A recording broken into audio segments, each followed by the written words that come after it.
32, Gênesis 32, 24 a 30.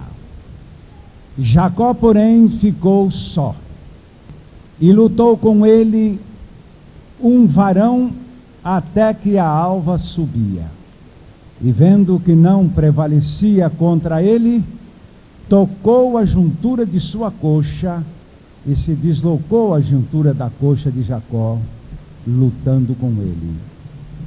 E disse: deixa-me ir, porque já a alva subiu.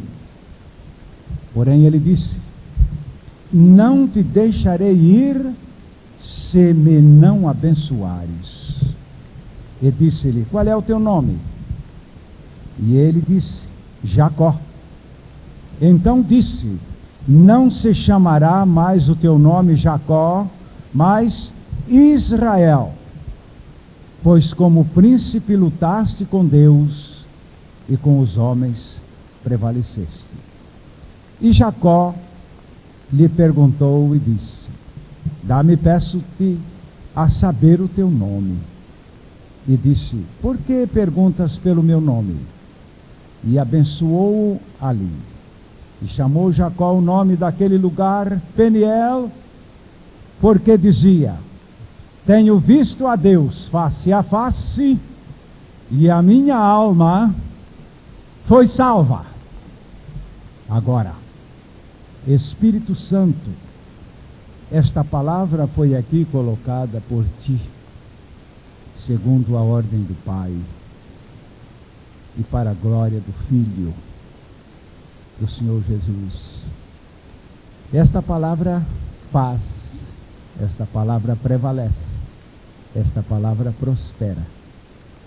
E nós te agradecemos, porque fazes esta obra. Em nome de Jesus. Amém. De Jacó, temos uma grande história. Mesmo antes do seu nascimento, porque ele viria a ser gêmeo com o seu irmão Esaú, já se dissera antes que eles nascessem que o maior serviria o menor. Está lá escrito. E a palavra em Romanos nos diz ali, no capítulo 9, os versos 11 a 13. Diz aí a palavra que o menor seria servido pelo maior. Eu quero pedir a vossa atenção para um fato. Está dito aí que Jacó seria salvo e Esaú perdido? Não. A profecia consta de que o maior servirá o menor. Aí não há predestinação para céu nem para inferno. Vamos ler o texto. E ainda não eram os gêmeos nascidos, nem tinham praticado o bem ou o mal, para que o propósito de Deus quanto à eleição prevalecesse, não por obras, mas por aquele que chama. Já lhe fora dito a ela: o mais velho será servo do mais moço, como está escrito: amei a Jacó, porém me aborreci de Esaú. A palavra nos mostra então que Jacó seria servido pelo seu irmão Esaú. Segundo a tradição de família, o primogênito seria servido pelos menores. Mas aqui a profecia veio predizendo que o Jacó ia ser servido pelo seu irmão, o primogênito. E agora, eu quero lembrar de uma passagem em Gênesis capítulo 12, versículo 3, onde a palavra de Deus fala da bênção da salvação. Esta é profecia, esta é predição. Gênesis 12, 3. Eu preciso deste texto lido, porque está aí a profecia com relação à salvação. Esta não é alguém servindo a alguém, mas é a bênção para todas as famílias da terra. E diz o texto: e abençoarei os que te abençoarem, e amaldiçoarei os que te amaldiçoarem. E em ti serão benditas todas. Quantas? Todas, ou quais? O quê? Todas as famílias da terra. Eu pergunto, quem aqui não faz parte de uma família? Logo, todos estão envolvidos nesta profecia, nesta predição da parte do Senhor. Aqui é Deus Pai falando a Abraão. Em ti, Abraão, serão abençoadas todas as famílias da terra. E o Senhor disse certa vez a Jacó esta mesma profecia, declarando que na tua semente, na tua descendência, serão abençoadas todas as nações da terra. E agora, voltando para o caso de Jacó, nós temos aqui de sua vida um resumo. Primeiro, ele, sendo neto de Abraão, herdeiro da promessa, era um enganador profissional. Um dia ele fez um negócio com o irmão dele. É por isso que é preciso tomar cuidado com esta história de glutonaria. O Esaú voltava da caçada, estava com fome, e quando chegou na hora da refeição em casa, lá estava o Jacó com um guisado de lentilha. De certo tinha levado coloral, estava vermelho o guisado, estava, e o pobre do Esaú não aguentava aquele guisado ali à frente, e então ele disse: eu estou morrendo de fome, eu quero comer isso aqui. Perfeitamente, vamos fazer um rolo? O quanto você quer por esse guisado? Eu quero a tua primogenitura. Não a primogenitura, essa você já perdeu, eu quero o direito da primogenitura. E o Esaú vendeu o direito de primogenitura para o Jacó por um prato de lentilha. Lá no livro de Hebreus, quando se comenta isto, não sei porquê, lá a linguagem é um tanto irônica. Ele vendeu a primogenitura por um prato de vianda. Vianda é lavagem, essa comida suja que se dá para os porcos.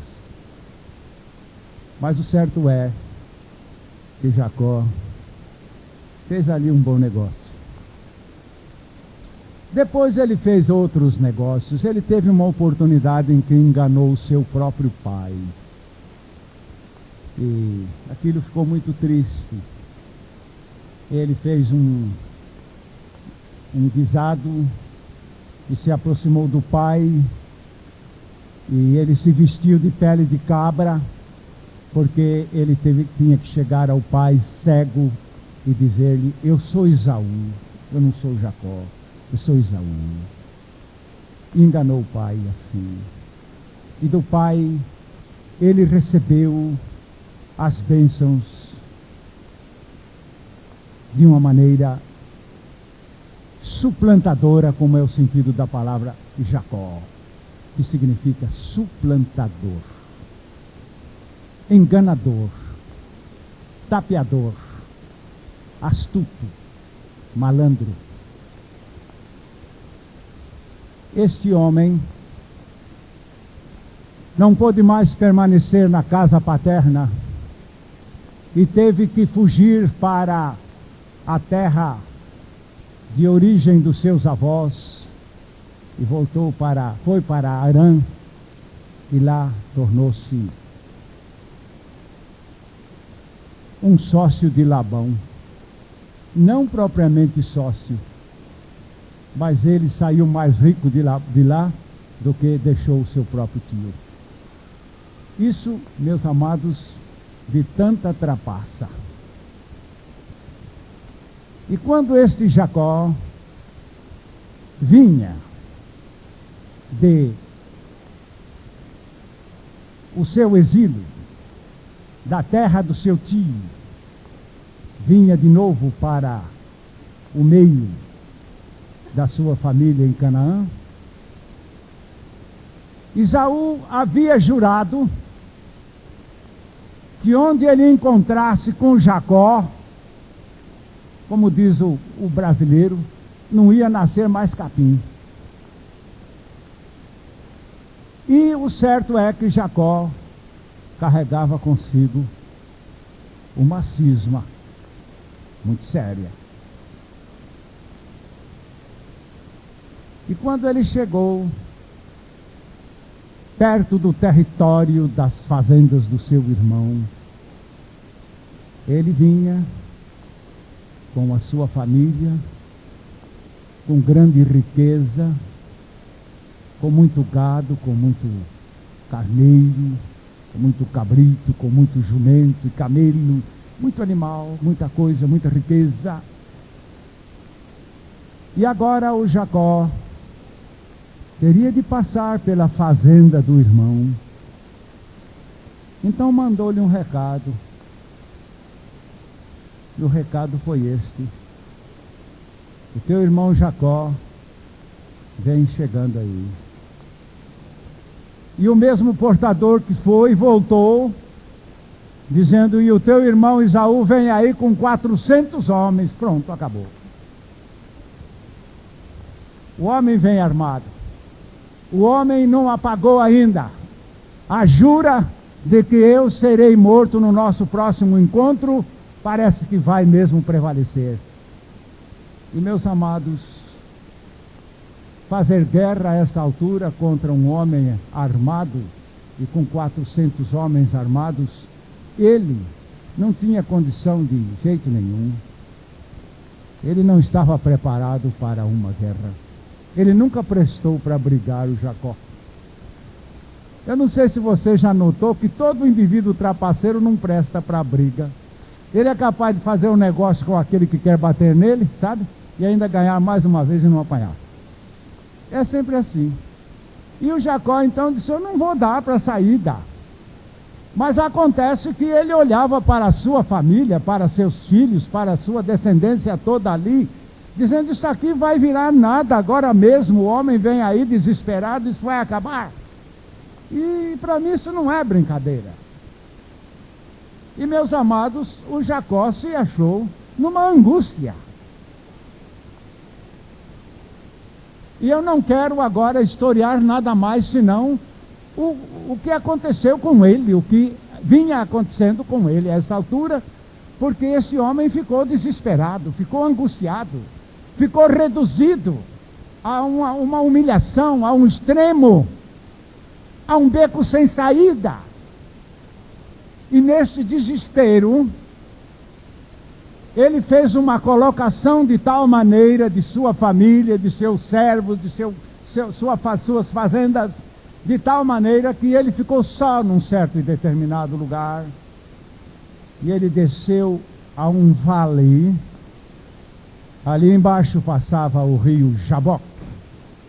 E o vale também se chamava o Vale de Jaboque.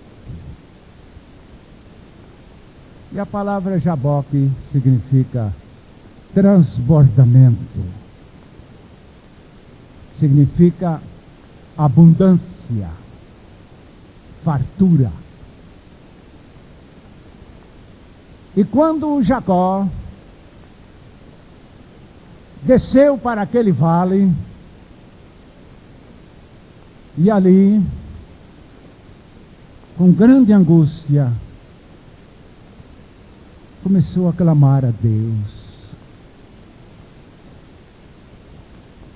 Parece que era na viração da tarde. E ele clamou, na sua angústia, até quase o amanhecer.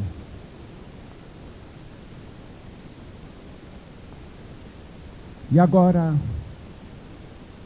eu quero dizer aos meus amados, Deus é o nosso refúgio e fortaleza, bem presente na angústia. Você já tem experimentado angústias na sua vida? Eu já tenho experimentado várias angústias, muitas delas consideradas definitivamente mortais. Não tinha mais para onde ir. Mas clamando ao Senhor, tudo se renovou. E agora, no Salmo 50, o verso 15, nós temos aqui o clamor na angústia, mas temos aqui a lei do Senhor, tratando conosco e dizendo, é na angústia que vocês me encontram. Invoca-me no dia da angústia, e eu te livrarei, e tu me glorificarás. Deus diz que Ele concorda em atender o clamor de uma pessoa angustiada. Muitas vezes, Ele não ouve o clamor. Ele disse isto a Moisés acerca do povo de Israel. Ele disse a Moisés, eu tenho visto a angústia dos filhos de Israel no Egito. E tenho ouvido a sua oração e resolvi atender, porque jamais houve alguém que clamasse a Deus na angústia que não fosse atendido. E agora aqui nós vamos ver mais acontecimentos dessa natureza e referências a este assunto. Salmo capítulo 18, versículo 6, trazendo-nos outra vez esta palavra maravilhosa de que na hora da angústia é que estamos em condições de alcançar a bênção. Na minha angústia invoquei o Senhor, gritei por socorro ao meu Deus. Ele do seu templo ouviu a minha voz, e o meu clamor lhe penetrou os ouvidos. Na minha angústia clamei ao Senhor, e Ele me ouviu. Eu sei que muitas vezes nós não sabemos explicar as coisas que estão acontecendo conosco na hora da angústia. Mas quem sabe, você nesta hora poderia aceitar esta palavra de Naum, capítulo 1, verso 3, onde ele ali diz, agora não vai precisar ler porque eu vou citar, o Senhor tem o seu caminho na tormenta. Porque na tormenta todo mundo perde a direção. Na tormenta o piloto perde a noção. Na tormenta o combatente perde o ânimo, perde a orientação. Essa é a hora de confusão. Mas o Senhor não se confunde na tormenta. Ele tem o seu caminho bem sábio ali. E uma das coisas gloriosas nestas horas de angústia, meus amados irmãos, é que Deus disse, eu preciso de você na hora da angústia, e eu preciso da angústia em você, porque é nesta hora que eu posso me tornar perceptível à tua alma, porque eu tenho prometido ser a luz nesta tela escura da angústia da tua vida. Que coisa! Seria que uma pessoa em angústia está rejeitada por Deus, e a palavra está dizendo exatamente o contrário. É nesta hora que Deus se aproxima dos atribulados. Do 77:2, outra vez. No dia da minha angústia, procuro o Senhor.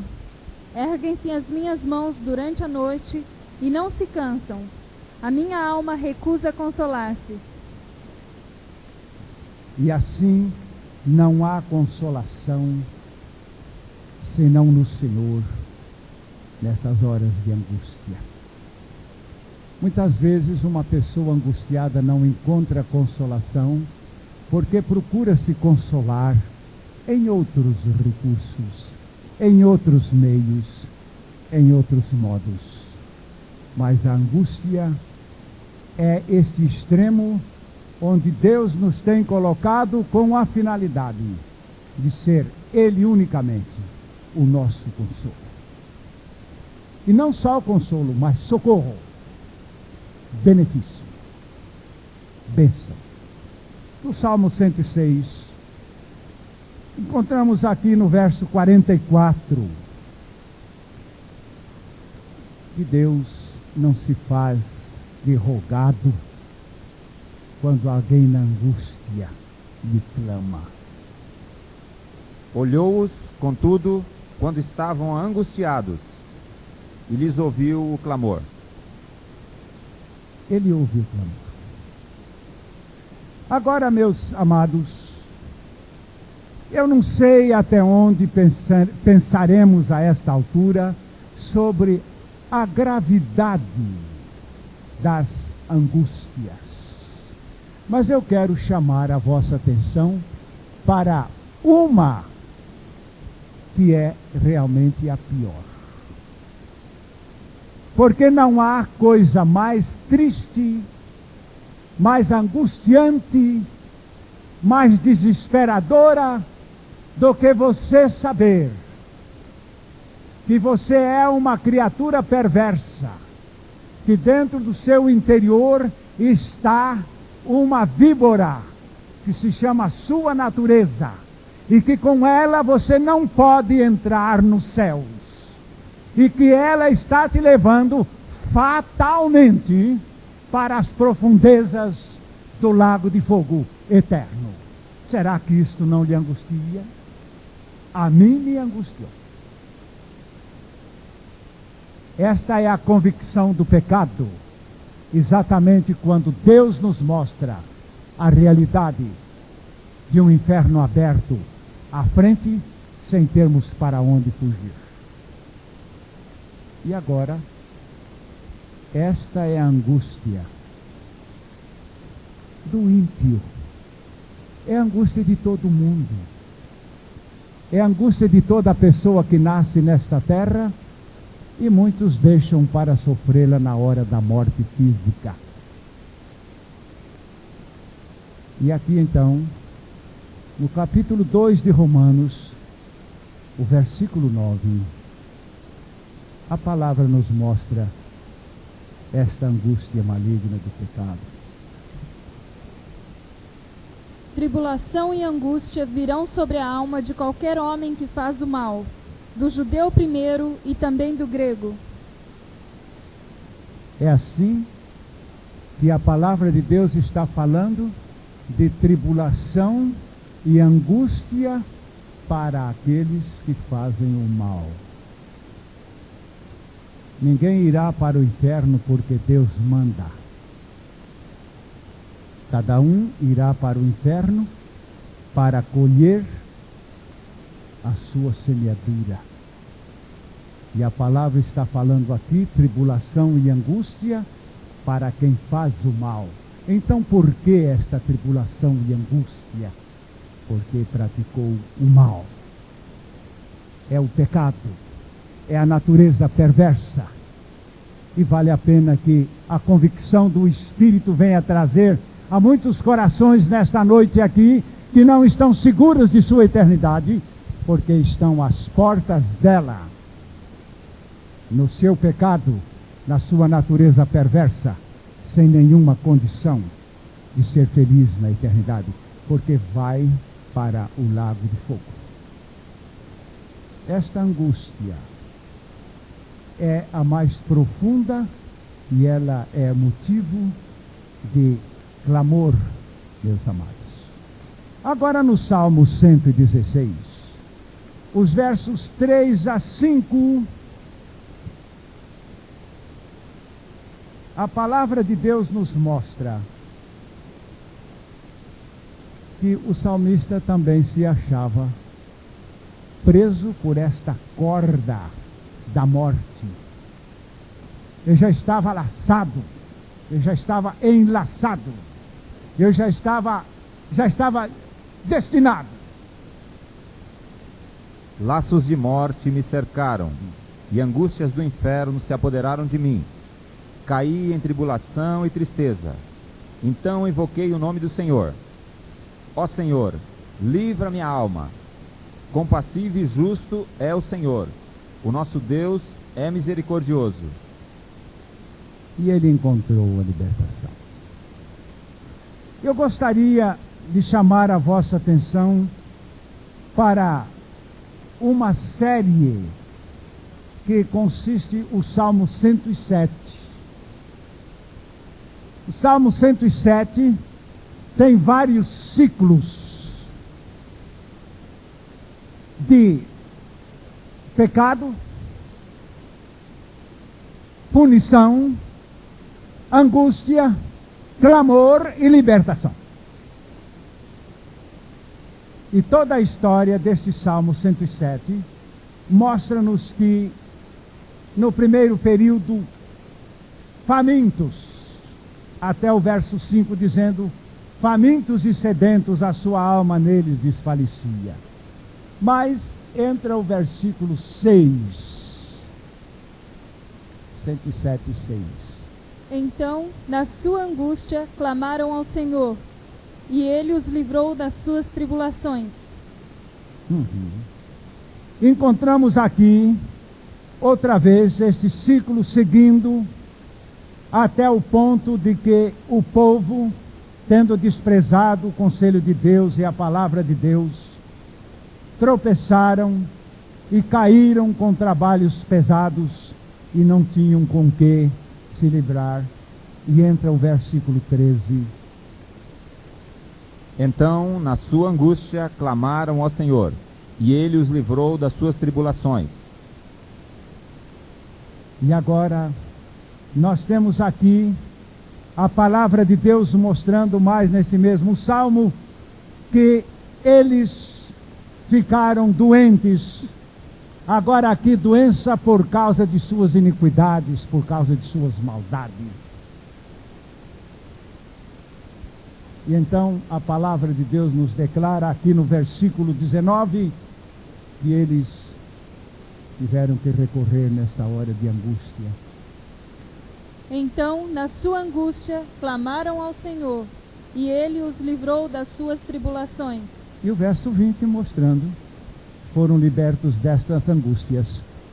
Enviou-lhes a sua palavra e os sarou, Pela cura, e os livrou do que lhes era mortal. pela cura milagrosa. O Senhor curou este povo doente que na sua angústia clamava ao Senhor. Você sabe por que não há milagres de curas hoje? Não sabe, não? Porque ninguém clama ao Senhor na sua angústia. Não faz muito tempo, nós fomos chamados aqui em Londrina para ver um caso. E chegamos lá, e o médico? Ele já foi ao hospital, já esteve no médico. E os médicos não descobrem, os médicos disseram que fizeram todos os exames e declararam que não estão conhecendo esta doença. Eu ainda pensei comigo, é aqui que Deus tem a sua oportunidade. Porque todos os milagres da Bíblia, amados irmãos médicos que me ouvem aqui, nenhum deles seria curados nenhum deles seria curado por algum médico. Todas aquelas doenças ali eram absolutamente incuráveis.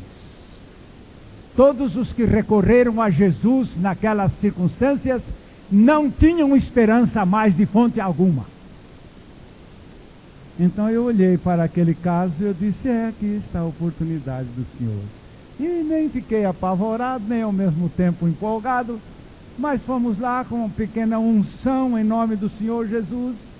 E a irmã está me contando que logo no dia seguinte ela se levantou e essa boa está trabalhando, não tem mais problema nenhum. Eu gosto que se faça isso. Você está doente? Tá? Vá ao médico. Agora qual é o caso? Mas não tem mais cura. Agora o negócio é inatalhável. Então clame ao Senhor na sua angústia que Ele vai responder a sua oração. Os milagres estão aí ainda, atualizadíssimos, sem problema. E agora a palavra de Deus nos mostra ainda aqui novo ciclo, é que eles estavam navegando pelo mar e veio a tempestade. Estamos no Salmo 107, do 25 em diante, não é? E eles estavam lá no verso 27, que não podiam nem parar em pé, de tanto que o navio se agitava. Mas no 28... Então, na sua angústia, clamaram ao Senhor, e Ele os livrou das suas tribulações. Não há dúvida, vem a bonança aí. Vem a bonança aí. Porque os marinheiros têm muito recurso nessas horas de tempestade. Mas aqui o caso já estava para apavorar marinheiros, apavorar os velhos e traquejados marinheiros. Então essa é a hora de clamar ao Senhor. E o Senhor não deixa sem resposta a qualquer alma angustiada. Há poucos dias fomos procurados por uma pessoa aqui, veio de fora. Passou conosco, disse, eu precisava procurar vocês, eu precisava vir aqui. Nós ficamos assim um tanto, meio suspenso, meio cismados, sabem? Você nos procurou? Eu vim aqui porque vocês, a mim parece que são as duas pessoas que não me enganaram. Nunca me enganaram. Vocês disseram que vocês não acreditavam no meu novo nascimento. Vocês me disseram que vocês não acreditavam que eu era uma regenerada.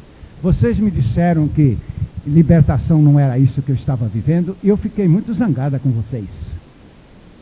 Mas agora, na hora da minha angústia, eu precisava recorrer a quem me trate com sinceridade. Quem me trate com a realidade da minha vida. Não venha passando a mão e colocando aí os paliativos para me enganarem mais uma vez na vida.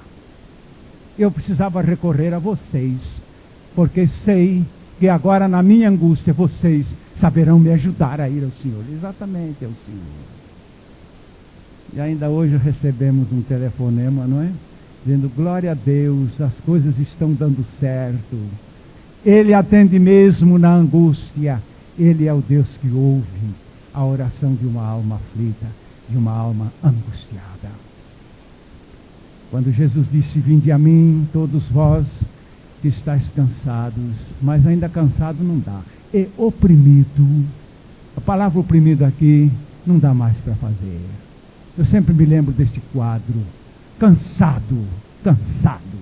Tenho aqui um volume como este em cima da minha cabeça, e já estou cansado, já não dá mais, daqui a pouco não dá mais nem um passo, nem mais nada, então é hora de cair.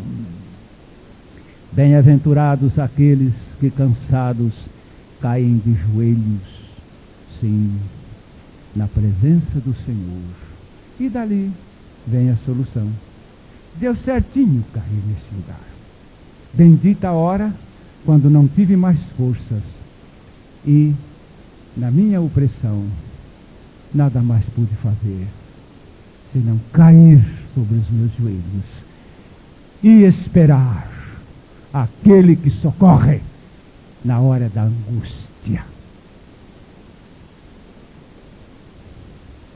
Eu sei que há pessoas que morrem angustiadas. Eu não quis tomar esses textos. Eu fiquei com medo deles. E nós temos na Bíblia. Mesmo o rei Acaz foi um destes.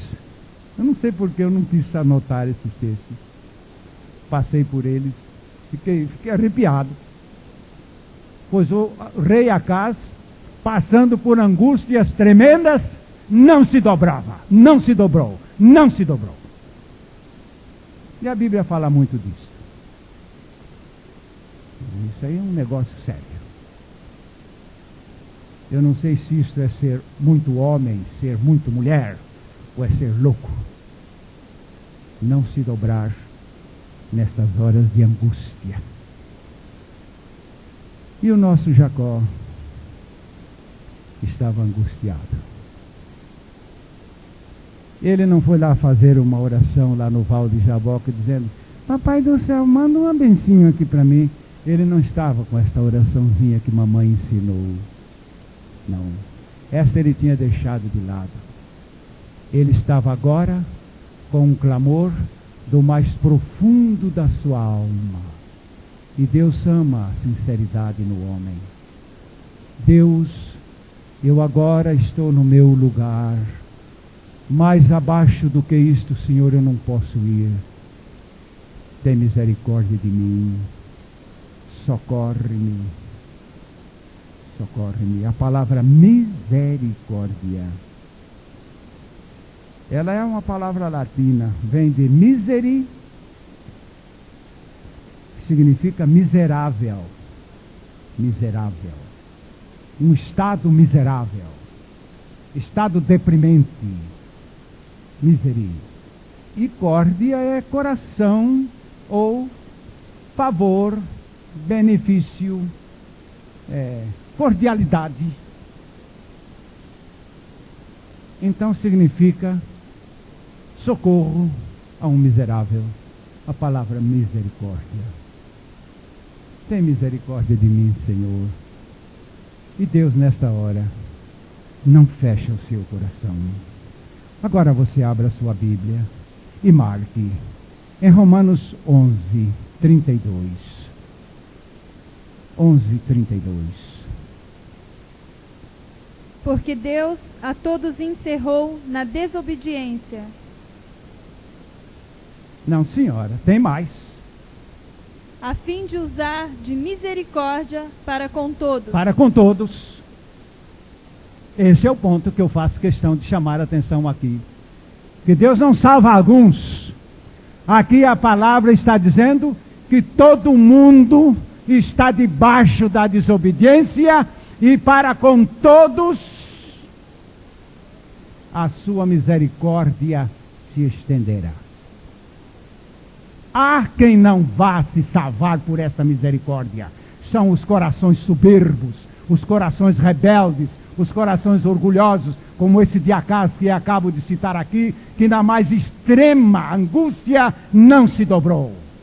Mas isto não significa vantagem, isto significa orgulho, soberba, endurecimento. E paga por isto. Não porque Deus determinou que vá para o inferno, mas porque se endureceram contra a misericórdia de Deus.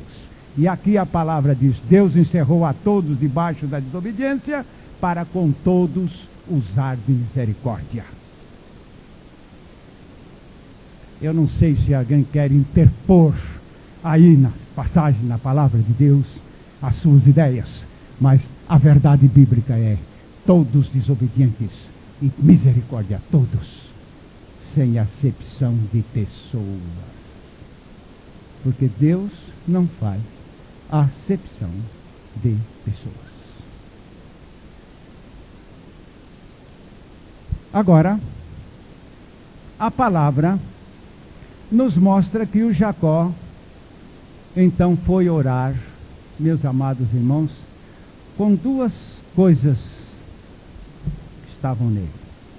A primeira, ele orou com toda a oração. Não sei se os irmãos conhecem essa palavra, com toda a oração. A gente fala pelo canto da boca, né? Parece que não está falando tudo o que a gente quer falar.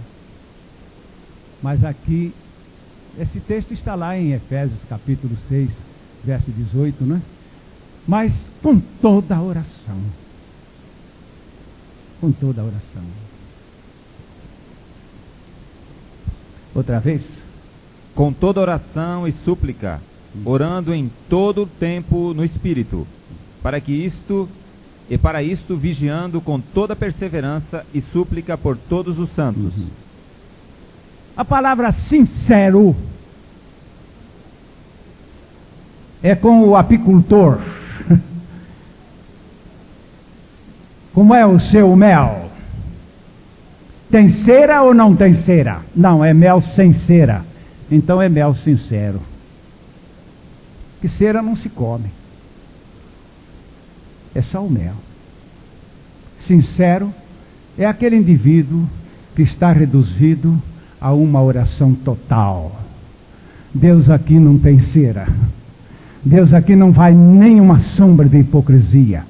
Deus aqui não há lugar para vacilar, nem para fingir, nem para disfarçar.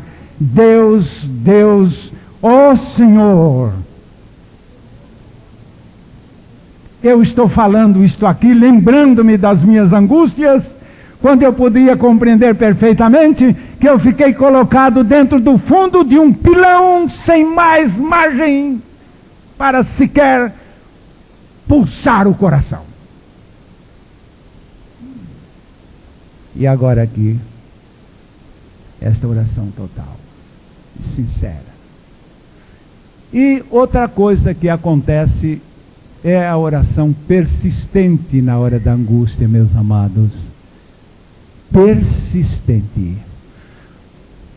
O Senhor disse para Jacó: eu preciso ir embora, já está amanhecendo o dia. Ir embora? Ele agarrou no Senhor, porque ali é o Senhor na forma antropomórfica ou antropomórfica. Ele estava agarrado ao Senhor, dizendo: eu não te soltarei enquanto não me abençoares. Não, mas eu vou, mas eu não solto. E o Senhor ainda tentou dar umas zancadas, e talvez ele se agarrasse: não solto. É a persistência. Eu só te soltarei debaixo da bênção. É agora. E na luta, diz a palavra de Deus, que o anjo deve ter dado uma chuteirada assim como a gente entra no adversário por trás, né? Entra aí. É verdade que o juiz marca a falta, mas o machucado ficou. E o Jacó saiu de lá, precisando baixar o hospital. Mas diz a Bíblia que parece que ele nunca sarou daquilo. Ficou mesmo velhinho mesmo, puxando aquele garrão do nervo atrás. O anjo não colocou ali uma doença, colocou ali uma marca do homem que luta e agarra-se e não solta enquanto não vence. Pusilânime, não é, meu amado irmão? Qualidade não, defeito triste que se acha em cada um de nós. Pusilânime. Começa a coisa, como é? Vai ou não vai? Não vai, acho que não vai. Vamos desistir, vamos largar. Há pouco tempo uma irmã chegou para mim e disse: pastor, o problema é esse, eu sei, você nunca alcançou o seu novo nascimento. Mas eu tenho orado a Deus. Irmãs, como você tem orado a Deus? Faça favor de responder. Não, eu orei muito a Deus pedindo novo nascimento. E agora? Não, agora eu parei. Digo, você vê com que interesse você orou, que até já largou. Você lembra-se bem que sua oração era tão frívola que até você mesmo se desanimou com ela. Você ainda não encontrou a necessidade de nascer de novo. Tenha certeza que você está indo para o inferno sem o seu novo nascimento. Não se engane com essa oração. Essa não é a oração que Deus atende.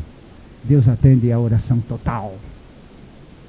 E ela disse que ia passar a orar dizendo: não te deixarei enquanto não me abençoar. E dizer: é possível. E foi assim que Jacó orou. Aí o anjo do Senhor, não é o anjo nada, é o Senhor mesmo ali, resolveu renascer o Jacó. Então vamos lá. A bênção que você precisa não é propriamente de vencer uma guerra com Esaú. A bênção que você precisa é de vencer a guerra que está no seu interior. Cada um tem esta guerra no seu interior. É a mais conflitante guerra que se pode pensar. Vamos liquidar essa do seu interior, depois você vai vencer a externa e todas as externas. E então o Senhor fez a Jacó uma pergunta: qual é o teu nome? O Senhor sabia antes de Jacó nascer, qual era o nome dele. Porque Jacó precisava fazer ali uma confissão. E a confissão mais triste do mundo, a confissão mais vergonhosa, a confissão mais baixa, a confissão mais vil, a confissão mais perversa, era ele dizer para o Senhor: meu nome é Jacó. Eu sei que alguém está dizendo: e que mal vai nisso? Meus amados, o Jacó nesta hora analisou o que significa Jacó. Eu já tenho dito a várias pessoas: você, para nascer de novo, você apenas precisa dizer: ó Deus, eu sou humano. Eu sou humana, Senhor. Mas isso, o que mal tem? Você pense, o que é ser humano? Você sabe o que é ser humano? Ser humano não é mais ser a imagem e semelhança de Deus. Será que isso aí está certo? Quando diz lá, sabendo isto que o nosso homem velho foi com ele crucificado, a palavra homem ali é a nossa humanidade velha, sabe? Nossa natureza humana. E então o Jacó também confessou, dizendo: eu nunca passei de Jacó. E o anjo do Senhor teria dito a ele, aliás, o Senhor teria dito a ele: isso é horrivelmente mesmo ser Jacó. Agora você vai morrer nesse Jacó. E você vai ressuscitar em Israel. Você sabe o que significa a palavra Israel? Israel é aquele que prevalece na oração. Israel é aquele que luta com Deus e vence, e conquista, e alcança. Dali para frente, a palavra Israel ganhou significado. Um certo irmão uma vez me fez uma pergunta: pastor, qual a palavra mais importante da Bíblia? Eu dei uma voltinha por ali, pensando que ele se esquecesse da pergunta. Mas quando eu voltei ali, que ele trouxe mais alguma coisa para comer, ele disse: o senhor não me respondeu a pergunta. Qual é a palavra mais importante da Bíblia? Disse: eu estava pensando, irmão. E o senhor já concluiu? Digo: eu penso que concluí. É a palavra graça. Ele disse: não é a mais importante. Eu disse: então qual é a mais importante? Ele disse: é Israel. Mas depois eu estive fazendo uma comparação de Israel com graça. Significam a mesma coisa. Graça é Deus dando, Israel é o homem conquistando a graça que Deus está lhe dando. É uma coisa correspondente à outra. Estão aí apoiando a mesma base ou a mesma causa. E neste ponto, então, o Jacó recebe, meus amados, a transformação. Isso aí significa que Jacó foi ao Calvário ali perdeu a sua natureza de Jacó, e na ressurreição ele ganhou em Cristo Jesus a natureza de Cristo, a natureza de Israel. E este Israel nunca mais foi Jacó. Ele nunca mais foi o mesmo. Daquele dia em diante, Jacó não era mais Jacó, era Israel. E dali ele se tornou um homem sofredor até o fim da vida. Nunca mais se leu na Bíblia que ele enganou alguma pessoa. Ele foi enganado, mas ele nunca mais enganou. E ele mesmo, quando viu Simeão e Levi destruírem uma cidade por uma causa de vingança, Jacó disse: meus filhos, eu não consinto nisso, eu não concordo com isto, eu não ponho a minha alma nisto, vamos embora daqui. Nós agora estamos sendo aqui um motivo de mau testemunho. E Jacó tratou de se mudar dali com a sua família para outro lugar. Este é um homem agora inteiramente de bem, é um instrumento nas mãos do Senhor. E é isto então que nesta hora chegamos à conclusão desta preciosa verdade da palavra. Em primeiro lugar, você precisa ter uma experiência somente com o Senhor. Somente com o Senhor. Em segundo lugar, você precisa analisar o seu verdadeiro estado, porque enquanto você não se angustiar pela sua iniquidade, pelo seu pecado, você não está em condições de alcançar a salvação. E em terceiro lugar, você deve buscar ao Senhor com absoluta decisão, porque Ele realmente responde àqueles que o buscam de todo o coração. E finalmente, a bênção dele é a tua transformação.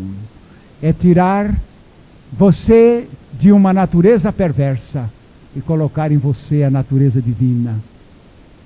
É grande a transformação, é grande a mudança.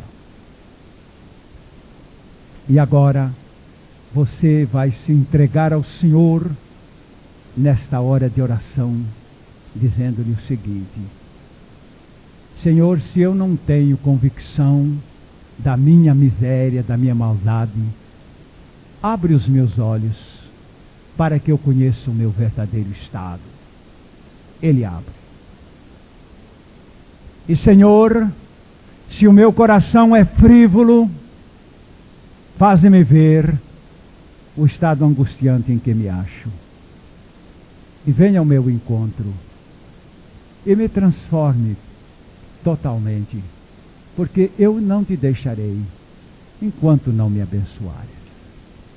E agora nós temos esta última passagem de Romanos, capítulo 10, versículo 13. Já há dias que vimos pregando que somos salvos numa hora de oração.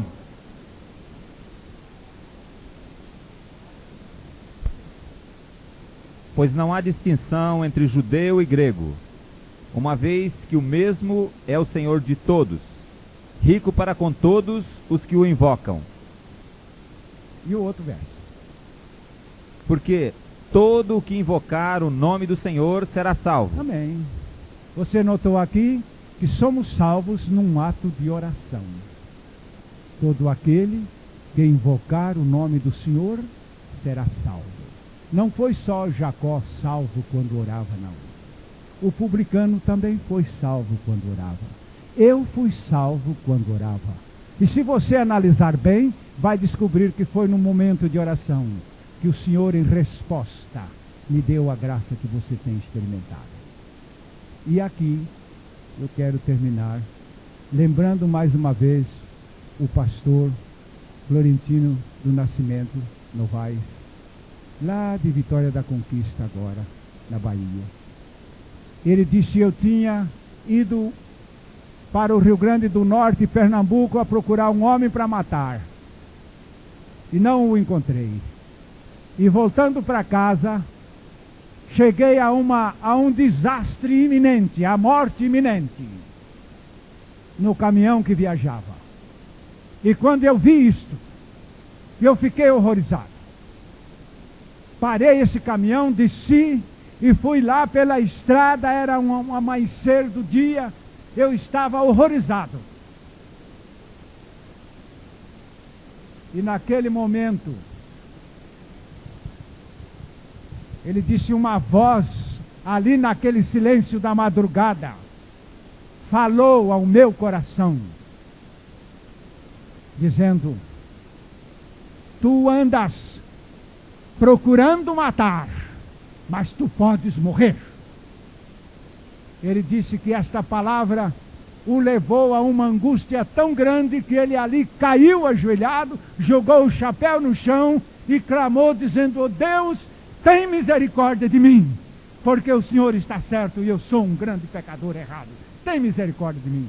Ele disse: pastor, deste momento em diante, o Senhor passou a tocar na minha vida de uma maneira tão poderosa que eu hoje estou transformado.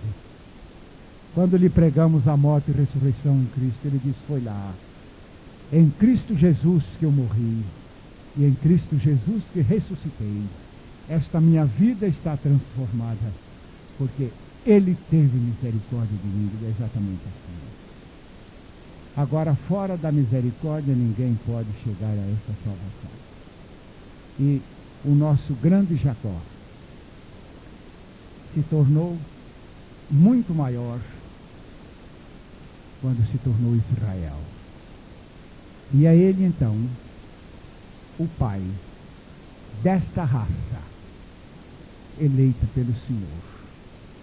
E neste momento você vai curvar a sua cabeça e vai dirigir ao Senhor esta oração, simplesmente esta oração de Jacó: Senhor, na minha angústia eu clamo a Ti, e não Te deixarei, enquanto não me renasceres, enquanto não me fizeres uma nova criatura, com toda certeza. Clame ao Senhor, Ele tem a resposta. Eu sei que alguém tem dificuldade para orar, porque o diabo não me deixa orar, mas busque clamar ao Senhor, porque Ele tem a resposta. E Pai, louvamos-te porque em Cristo Jesus, de Jacó, somos transformados em Israel.